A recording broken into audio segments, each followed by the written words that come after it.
কেমন আছো সবাই? আজ তোমাদের একটি দারুণ মজার গল্প শোনাবো। আজকের গল্প পাঠে থাকছেন অমিতাভ নাগ, রিঙ্কু চট্টোপাধ্যায় আর সূত্রধার আমি অর্ধেন্দু। পোস্টার করেছেন ক্যামেলিয়া চট্টোপাধ্যায়। তবে আর দেরি নয়, চলো শুরু করা যাক। শুরু হচ্ছে আজকের গল্প, এক্কেবারে টাটকা। ছুটির দিন সকালবেলা হাঁপাতে হাঁপাতে 2 ব্যাগ ভর্তি বাজার নিয়ে এসে রান্নাঘরে ফেলে ঘরে পাখাটা ফুল স্পিডে চালিয়ে সবে বসেছি। একটু পরেই চাকরির ইন্টারভিউয়ের মতন বাজারের কাটা ছেঁড়া হবে। বউ হাতের নাইলন দড়ির গোছাটা নাচিয়ে বললে, এটা কি?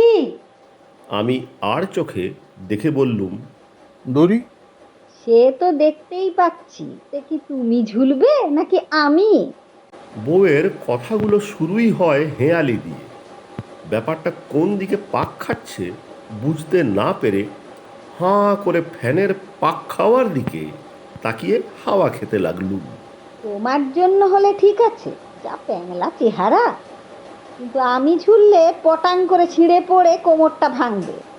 তখন তোমার ওই 14 গোষ্ঠীর গেলার কাজটা করবে কে শুনি? বউয়ের চোখ মুখের দিকে তাকিয়ে কথা বলার দুঃসাহস আমার নেই। মুখটা নিচের পানে করে বললুম, এত কথা আসছে কেন? দড়ি আনতে বলেছিলে, দড়ি এনেছি।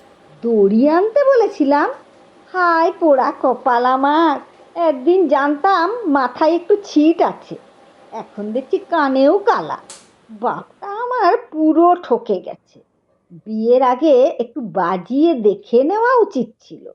এটুকু বলে আমাকে অকুল পাথারে ফেলে দিয়ে বউ রান্নাঘরে কড়াই নাড়তে ঢুকে গেল। ওর বক্তব্য এখনো শেষ হয়নি। কড়াই খুন্তির খানিকটা ঠোকাঠুকি শেষ করে আবার আসবে। ততক্ষণ আমি আকাশ পাতাল ভাবছি। ধান শুনতে ভান শুনেছি নিশ্চয়ই, তবে ধানটা কি কি হতে পারে?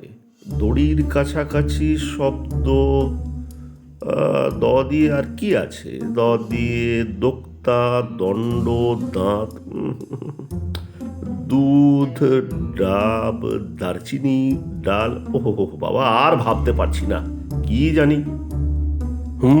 যা ভেবেছি তাই। গিন্নি একটু বাদেই আবার ফিরে এসে বলল, কদিন আগেই বাড়ি তৈরি হয়েছে, নিচে গাড়ি গ্যারেজে কয়েক বস্তা দড়ি পড়ে আছে। ভাবলে কি করে দড়ি আনতে বলবো? একবার মনে হলো না? আমায় এত টেনশনে রেখে বউয়ের যে কি লাভ হয় কে জানে। আর থাকতে না পেরে বললুম, কি আনতে বলেছিলে? উফ বাবা, বড়ি আনতে বলেছিলাম, বড়ি। যাও আবার এটা ফেরত দিয়ে বড়ি নিয়ে এসো। বুদ্ধু কালারাম কোথাকার! বাজারের লিস্ট হাতে নিয়ে নিচের গ্যারেজ থেকে সাইকেলটা বের করছি। গিন্নি উপর থেকে চিৎকার করে বলল, কাকের গু নিয়ে আসবে। বড়ি তা নয় ঠিক আছে, কিন্তু কাকের গু কি কাজে লাগবে? অনেক ভেবেও মাথা মুন্ডু কিছু খুঁজে পেলাম না। যাই হোক, হুকুম হয়েছে। আমি সাইকেল নিয়ে চললাম বাজারের পথে। গলির মুখে দেখা হয়ে গেল ভোম্বলদার সঙ্গে। ভোম্বলদাকে জিজ্ঞেস করলাম, দাদা, কাকের গু কোথায় পাই বলো তো? ভোম্বলদা বেশ অবাক হয়েই বলল, তা এই সাত সকালে কাকের গু দিয়ে কি করবি? আমি একটু অস্থির হয়েই বললাম, বলোই না, খুব দরকার আছে। ওই তো দেখ না, কার্নিশের নিচেই কত পড়ে আছে। না দাদা, আমার একদম টাটকা লাগবে। এবার ভোম্বলদা একটু মাথা চুলকে বলল, তাহলে তুই এক কাজ কর, ওই কালীতলার বটগাছটার নিচে চলে যা, ওখানে একদম টাটকা পাবি। অতঃপর আমি বাজার থেকে বড়ি কিনে ফেরার সময় কালীতলার বটগাছটার নিচে গিয়ে খুঁজতে লাগলাম। না, সবই শুকনো। বেশ কিছুক্ষণ খোঁজার পর পেলাম, যেরকম চাইছিলাম, এক্কেবারে টাটকা। দেখে মনে হলো জাস্ট একটু আগেই প্রোডাকশন হয়েছে। কাগজের মোড়কে সুন্দরভাবে প্যাক করে বাড়ি নিয়ে এলাম। ঢুকতে ঢুকতেই গিন্নি শুধলো। কি পেয়েছো? আমি ব্যাগটা খুলে প্রথম মোড়কটা গিন্নির হাতে দিলাম। তারপর ব্যাগ থেকে দ্বিতীয় মোড়কটা বের করে গিন্নির হাতে দিয়ে বললাম, দেখো একদম টাটকা প্রোডাকশন, বুঝলে কি না?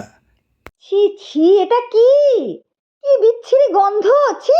আমি অম্লান বদনে গিন্নিকে বললাম। কেন, তুমি যেটা চেয়েছিলে সেটাই? মানে?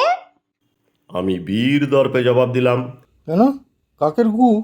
তৎক্ষণাৎ মোড়কটা বারান্দায় ছুঁড়ে ফেলে দিয়ে গিন্নি কপাল চাপড়ে বলল, হায় আমার পোড়া কপাল!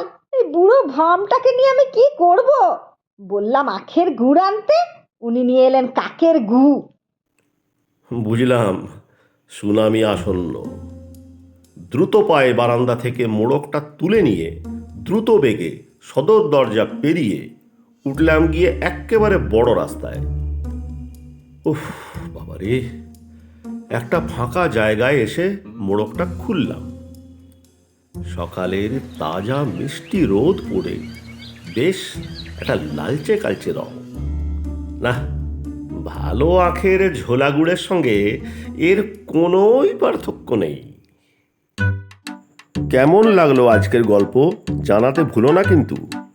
শেয়ার করে দিও বন্ধুদের। আর আমাদের চ্যানেল ARC এন্টারটেনমেন্টকে সাবস্ক্রাইব করতে ভুলো না কিন্তু।